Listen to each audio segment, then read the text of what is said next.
Alright, what up y'all? So I keep getting custom requests for a video to see how I mounted my sub amp and my speaker amp to the back wall of my Chevy Silverado. So first things first, I modified the seat so that it'll fold. You want to check out that, check it out up here. I'll link to that video. But basically the seat folds, it doesn't from the factory. What I did was I just went down to Home Depot and got the thinnest piece of plywood I could screw to. So I think it was like a 1/4 inch or whatever.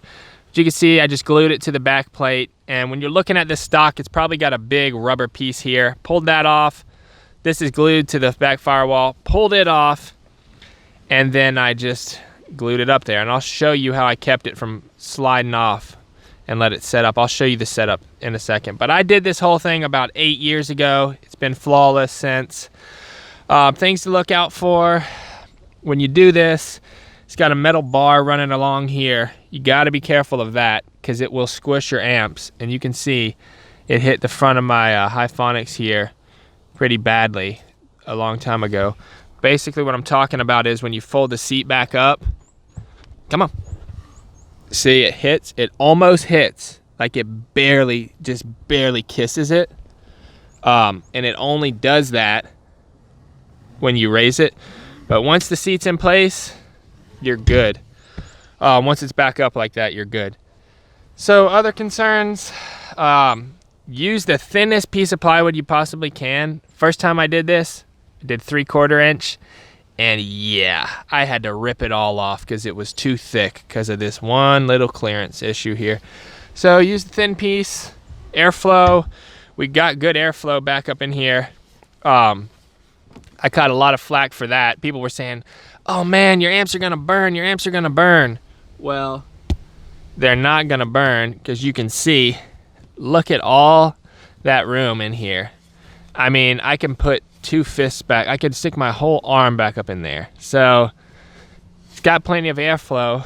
And another thing I wanna show y'all that people didn't realize, it's got air vents. It's got a fresh air vent there and a fresh air vent down on the other side down there. So this thing's got good fresh air the whole time right next to it. So I'm going to show you over here how I mounted it. Alright, so I did this like 8 years ago. That's why I'm filming it this way. But basically, you can see the raised part, and you can see the glue that was on here. I just pulled it off, got some liquid nails, put some squiggly lines down it, came back, piece of plywood, and then I'll show you how I kept the plywood from falling down. Alright, so here's the setup. Pretend like there's a piece of plywood here. You get a 2x4 and do this number. Just like that on the back of the seat. You need a little bit shorter. That way you can put pressure on it, like lean it back and put pressure on it. But you want to make sure the seat is putting pressure on it. And you just do this along the whole piece of plywood. Do it along the whole piece of plywood. And come back, let it set up overnight, come back, and you got a perfect spot to mount your amps right there. Nice secure piece of plywood. Alright guys, so I'm up at the battery setup now. You can see I got a good ground going to my body, to my negative. I got ground going from here to the engine block right here. It's kind of hard to see. This one is right there. It's all 0 gauge, all big 0 gauge. I'll put links in the description to this stuff, but this is great stuff.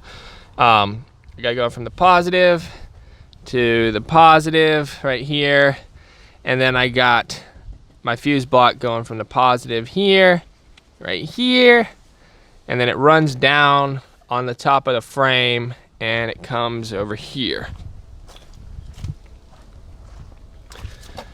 So it comes from the back up in here. I ran through the firewall here, ran that bad boy all along here, and I got my remote and my speaker wire here too, because all my speakers are amped. Well, the fronts are amped.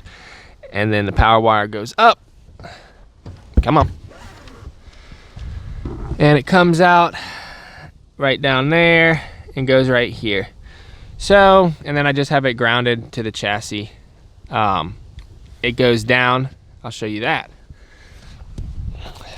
All right, so you can see up there we got grommets, and I got that split loom, but that's got 0 gauge coming through it. Come down, come down, come down, and then right there, I actually wire wheeled the frame so it was nice and clean. Bolted them through with lock washers, nuts, washers, all of that stuff, and then painted it with undercoat so that it wouldn't corrode.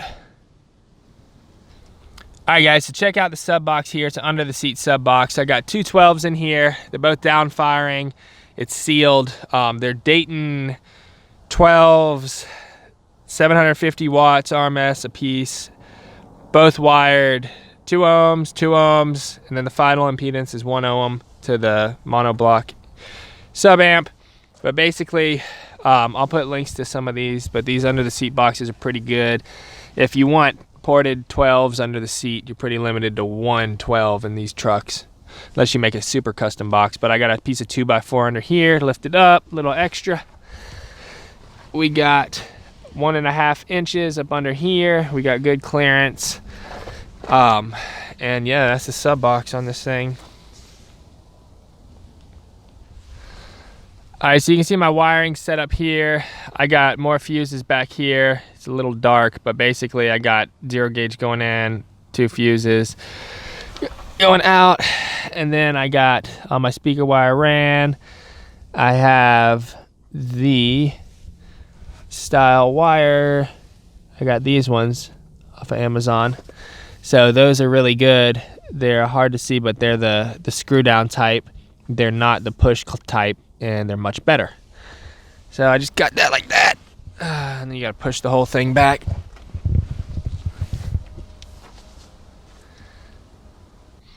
All right, so here's a close-up of the speaker terminals. I upgraded to the ones on the right. The ones on the left are the kind from the factory. They're the little push terminals that don't make any contact at all. These ones I found on Amazon are way better. They're gold-plated. They come with the seal, the screws, and they got these on the back so you can put like your wire lugs. You can make ring terminals and put them right on there. But yeah, they're gold-plated, and they can fit a big old wire in there, and it makes contact all the way around, not just on that one little flat spot. So I upgraded to these, and that was way better. All right, so my front speakers, I got Image Dynamics CTX 65 CS's. And there's one here, and then I have the crossover right here. And then this was the best thing I ever did to my truck ever, was I mounted my tweeters up here. That totally raised the soundstage up so high. It sounds like they're singing right in my ears now. Down there, before it was mounted down here in the door, it sucked. Like, it was like the sound was coming from down here. So once I mounted that tweeter up high, it changed everything. For my head unit, I have an old Alpine Bluetooth unit, but this is just Bluetooth for the phone. It doesn't have Bluetooth streaming. And then I have my bass knob screwed in here. So this is for my mids and highs. And then this is for my bass right here. I just leave it max. And then I have a CB right here, which never gets used. It's all dusty. But it works.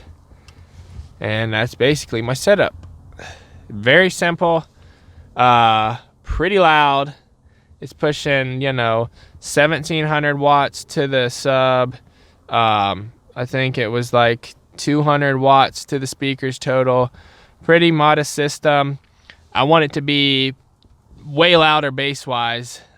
There's things I'm thinking about doing, but basically that's the setup for now. I did this about 8 years ago. It's worked great, and yeah, I enjoy it. Alright guys, so that's it for the video. I hope it helps someone out. I'm sure it will. That's how I mounted my speaker amp and my sub amp to the back wall plate of my 2006 Chevy Silverado. If y'all want any other parts or supplies, the sub box, any amps, any of the wire or that kind of stuff I use in the video, check it out down below in the description on Amazon. Make sure to drop me a huge thumbs up, comment, subscribe, do whatever you want. I'll check y'all out in the next one. Later.